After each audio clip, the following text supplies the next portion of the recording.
Hi everyone! In this video, I will explain to you how to fix the current network prevents you from logging in to the game in Delta Force. So I will explain to you several fixes.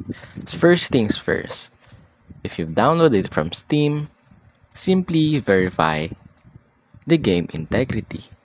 Now, after you verify that game integrity, it should work. But if that didn't work, try to uninstall and install the game again. Now, if that still didn't work, try to open it in the Steam, not with the shortcut.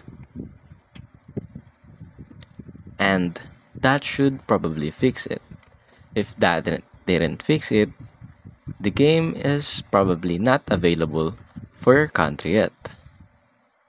Now, if you're playing on the phone, download the Delta Force, not the Garena Delta Force, because it seems like the Garena version is limited to China.